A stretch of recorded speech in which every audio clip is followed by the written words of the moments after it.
ভালুকায় স্বেচ্ছাসেবী সংগঠনের উদ্যোগে অসহায় পরিবারের মাঝে ঈদ সামগ্রী বিতরণ।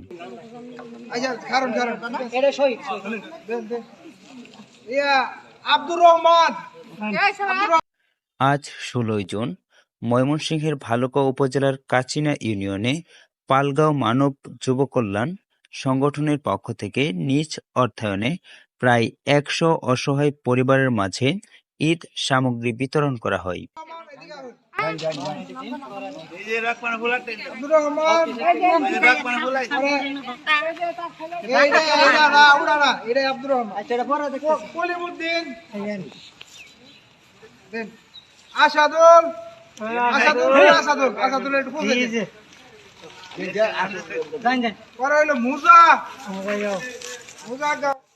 এ সময় উপস্থিত ছিলেন অত্র সংগঠনের মেহেদী হাসান জাহিদ, মোহাম্মদ সেলিম মিয়া, নোমান, বাউল শিল্পী পাগল করিম, জুয়েল তালুকদার, নাজমুল হাসান নবীন, মোহাম্মদ আলফাজ, রফিকুল ইসলাম রফিক, পান্না সাঈদ, ইঞ্জিনিয়ার শাহ আলম আল শাওন, মোহাম্মদ সাইদুল ইসলাম সহ পালগাঁও মানব কল্যাণ যুব সংগঠনের সকল সদস্য এবং অত্র এলাকার গণ্যমান্য ব্যক্তিবর্গ।